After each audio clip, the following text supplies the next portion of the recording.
سخت الفاظ ہیں، قیامت کے دن کے بارے میں اتنے سخت الفاظ اور کسی صورت میں نہیں آئے۔ یا ایھا الناس اتقوا ربکم، اے لوگو ڈر جاؤ اس اللہ سے، اپنے رب سے۔ ان زلزلۃ الساعۃ شیء عظیم، بے شک قیامت کا زلزلہ بہت بڑی چیز ہے۔ یوم ترونھا تذہل کل مرضعۃ عما ارضعت، وہ دن وہ ہے کہ جب ہر دودھ پلانے والی اپنے بچے کو بھول جائے گی، چاہے وہ جانور ہے انسان ہے۔ کتنی محبت ہوتی ہے ماں کو، اللہ فرما رہا ہے بھول جائے گی اپنے شیر خوار کو۔ وَتَضَعُ كُلُّ ذَاتِ حَمْلٍ حَمْلَهَا، اور جتنی حاملہ ہے اس کا حمل بھی گر جائے گا۔ وَتَرَى النَّاسَ سُكَارَى، اور تم دیکھو گے کہ لوگ نشے کی حالت میں پھر رہے ہیں۔ وَمَا هُمْ بِسُكَارَى، حالانکہ وہ نشے کی حالت میں نہیں ہوں گے۔ وَلَكِنَّ عَذَابَ اللَّهِ شَدِيدٌ، بلکہ اللہ کا عذاب اتنا شدید ہوگا کہ آپ کو لوگ نشے میں نظر آئیں گے۔ سورہ المزمل میں آتا ہے کہ وہ دن ایسا ہے جو بچوں کو بوڑھا کر دے، غم کے مارے بوڑھے ہو جائیں۔ اور اتنی سختی کے عالم میں جب صحیح مسلم میں آتا ہے کہ 1.25 میل کے فاصلے پہ آگ برسا رہا ہوگا سورج، اور زمین اتنی دہک رہی ہوگی، ایسی صورتحال میں اللہ کے عرش کا سایہ کسی کو نصیب ہو جائے تو وہ آپ سمجھ لیں وہ اسی طریقے سے ہے کہ جیسے سخت گرمیوں کے موسم میں کوئی بندہ اسٹیڈیم میں میچ دیکھنے گیا اور وہ ایئر کنڈیشن والے شیشے والے باکس میں بیٹھا ہوا ہے، بیٹھا وہ بھی میچ دیکھنے ہیں اور باہر بھی میچ دیکھنے والے ہیں، لیکن دونوں کی حالت ڈیفرنٹ ہے۔ اللہ کے عرش کا سایہ تو اسی طریقے سے پھر آپ کے لیے جو کچھ میدان معاشر میں ہو رہا ہے وہ ایک انٹرسٹ اور انجوائمنٹ سے زیادہ کچھ نہیں ہوگا، تکلیف نہیں ہوگی۔ اور یہ نہ سمجھیے گا کہ یہ کوئی دن ایک آدھ دن ہے، قرآن میں ہے 50,000 سال کا دن ہے، سورۃ الحاقہ میں۔ سر دنیا کی زندگی 60-70 سال، اور وہ صرف قیامت کا دن 50,000 سال کا۔ ابھی وہ آخرت کا عذاب والا تو معاملہ انفینٹ باقی ہے۔ اگر انسان کو دنیا میں نیک زندگی گزارنے کے اوپر آخرت کے جو ایک دن ہے قیامت کا دن، اس کا ریلیف بھی مل جائے، بعد میں جنت نہ بھی دی جائے، اس کی لائف ٹائم اچیومنٹ ہے۔ امیجن کریں نا 50,000 سال،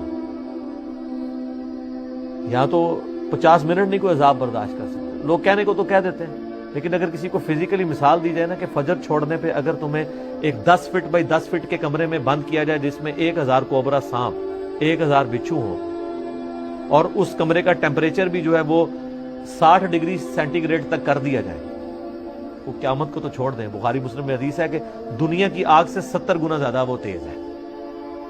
تو یہاں کوئی امیجن نہیں کرے گا کہ ایک کمرہ، اتنے سانپ، اتنے بچھو، اور یہ دنیا کے بچھو سانپ تو آپ مار بھی سکتے ہیں، آخرت کے تو آپ مار بھی نہیں سکتے، ان کو تو موت بھی نہیں آئے گی۔ ادھر آپ خود بھی اپنے آپ کو نہیں مار سکتے۔ ثم لا يموت فيها ولا يحيى، نہ تو پھر زندوں میں ہوگا نہ مردوں میں۔ تو ایسی صورتحال میں اگر اللہ کے عرش کا سایہ نصیب ہو جائے تو بہت بڑی کامیابی ہے۔ بخاری اور مسلم میں حدیث ہے کہ قیامت والے دن اللہ کے سائے کے سوا کوئی سایہ نہیں۔ بخاری اور مسلم کی حدیث ہے قیامت والے دن اناؤنسمنٹ ہوگی کہ اے آدم علیہ السلام، جنتیوں اور دوستیوں کو الگ کرو۔ حضرت آدم علیہ السلام پوچھیں گے یا اللہ کتنے جنتی اور کتنے دوست کی؟ تو اللہ تعالیٰ فرمائے گا ہر 1000 میں سے 999 دوست کی اور صرف ایک جنتی۔ یہ ریشو پروپورشن ہے۔ اور نبی علیہ السلام فرماتے ہیں یہ وہ وقت ہوگا، اور یہ قرآن حکیم میں بھی سورۃ المزمل میں آیا، کہ لوگ جو ہیں وہ بچے بھی غم کے مارے بوڑھے ہو جائیں گے کہ ہر 1000 میں سے 999 دوست کی اور صرف ایک جنتی۔ لیکن دنیا میں لوگ کہتے ہیں وہ ایک جنتی میں ہی ہوں گا۔ اب یہاں پہ وہ 200-250 کے قریب لوگ بیٹھے ہوئے ہیں، اور میں کہوں گا جی میں ایک گولی چلاؤں گا جس کو بھی لگ جائے، تو کوئی نہیں یہ سوچے گا یار کہ یہ 250 میں سے کسی اور کو ہی لگے گی، یہ ایک ہی چلانی ہے، سارے اٹھ کے بھاگیں گے۔ لیکن آخرت کے معاملے میں ہم بے فکر ہیں، حالانکہ وہاں پہ 1000 میں سے 999 دوست کی اور صرف ایک جنتی۔ وہ پنجابی کہتے ہیں نا عقل نہ ہوئے تے موجیں ہی موجاں، عقل ہوئے تے سوچیں ہی سوچاں۔ جن کو عقل نہیں ہے نا وہ موجوں کی زندگی گزار رہے ہیں، لگ پتہ جائے گا۔ جو سیدنا علی رضی اللہ تعالیٰ عنہ علیہ السلام کا قول ہے کہ انسان سویا ہوا ہے، جب مرے گا جاگ اٹھے گا۔ اوہ یہ کیا ہوا، اصل زندگی تو یہ تھی۔ تو یہ بڑا سیریس معاملہ ہے، اس میں ہمیں سیریس ہونے کی ضرورت ہے۔ اللہ تعالیٰ فرماتا ہے فَذُوقُوا بِمَا نَسِيتُمْ لِقَاءَ يَوْمِكُمْ هَذَا، پس چکھو اس عذاب کا مزہ کہ جو تم دنیا میں ہماری ملاقات کو بھلا بیٹھے تھے، انا نسیناکم، آج ہم بھی تمہیں بھول جائیں گے، تمہارے حال پہ تمہیں چھوڑ دیں گے، وذوقوا عذاب الخلد بما کنتم تعملون، اور چکھو اس عذاب کا مزہ جو تم دنیا میں اعمال کیا کرتے تھے۔ جس طرح دنیا میں تم نے ہمیں پسے پش ڈال دیا تھا نا، آج ہم تمہیں بھی دوزخ میں ڈال کے بھول جائیں گے، تمہارے حال پر چھوڑ دیں گے۔ والعیاذ باللہ تعالی۔ اللہم اجرنا من النار، اللہم اجرنا من النار، اللہم اجرنا من النار، اللہم من احییتہ منا فاحیہ علی الاسلام ومن توفیتہ منا فتوفہ علی الایمان، آمین ثم آمین۔ میرے بھائیو، اس کانٹیکسٹ میں ایک آیت میں چاہ رہا ہوں یہاں پر کراس ریفرنس کے طور پر پیش کر دوں۔ یہ بہت کریٹیکل ایشو ہے قیامت کے دن کے اعتبار سے، کہ سورۃ المؤمن کے اندر اللہ تعالیٰ ارشاد فرماتا ہے، پارہ نمبر 24 کے اندر سورۃ المؤمن ہے، سورہ غافر بھی اسے کہتے ہیں، اور اس کی شروع کی آیات میں ہی ایک آیت آتی ہے، آیت نمبر 10۔ یہ بھی قرآن حکیم میں چند سخت آیات میں سے ایک آیت ہے۔ ان الذین کفروا ینادون لمقت اللہ اکبر من مقتکم، قیامت والے دن جب اللہ کے جو نافرمان لوگ ہیں، یہ کفر کا ترجمہ انڈیا پاکستان بنگلہ دیش میں عجیب و غریب ہو گیا۔ کفر کا مطلب ہم سمجھتے ہیں ہندو سکھ عیسائی، عربی میں کفر کہتے ہیں انکار کرنے والے کو، جو عمل سے انکار کر دے وہ بھی کافر، جو عقیدے میں انکار کر دے وہ بھی کافر۔ یعنی عملاً تو مسلمانوں کی اکثریت عملی کافر ہے، جب وہ نماز چھوڑ رہی ہے تو نماز کفر و اسلام میں فرق ہے، صحیح مسلم کی حدیث ہے۔ تو جو نافرمان لوگ ہیں، انکاری لوگ ہیں، اللہ تعالیٰ کی طرف سے انہیں قیامت والے دن عذاب دینے کے بعد ندا کی جائے گی۔ لَمَقْتُ اللَّهِ أَكْبَرُ مِن مَقْتِكُمْ أَنفُسَكُمْ إِذْ تُدْعَوْنَ إِلَى الْإِيمَانِ فَتَكْفُرُونَ۔ اللہ تعالیٰ قیامت والا دن ان سے فرمائے گا جب ان کو عذاب دے گا کہ آج تمہیں اس عذاب سے بیزاری اور تکلیف ہو رہی ہے، کہیں گے ہاں ہو رہی ہے۔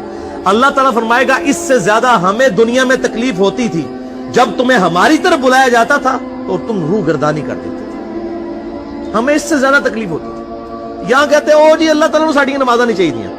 او بھائی، اللہ تعالیٰ نے کب کہا کہ مجھے تمہاری نمازیں چاہیے؟ اللہ تعالیٰ تو فرما رہا ہے تمہیں تمہارے لیے نمازیں چاہیے کامیاب ہونے کے لیے۔ کراس ریفرنس کے طور پہ ایک اور آیت میں ضمناً بیان کر رہا ہوں، سورہ الزمر آیت نمبر 7 پارہ نمبر 23 میں، ان تکفروا فإن اللہ غنی عنکم، اگر تم ناشکری کی روش اختیار کرو گے، اللہ کے نافرمان بن جاؤ گے، بے شک اللہ بے پرواہ ہے۔ وَلَا يَرْضَى لِعِبَادِهِ الْكُفْرِ، لیکن یہ بات یاد رکھنا اللہ تعالیٰ ناشکری کو اپنے بندوں کے لیے پسند نہیں کرتا۔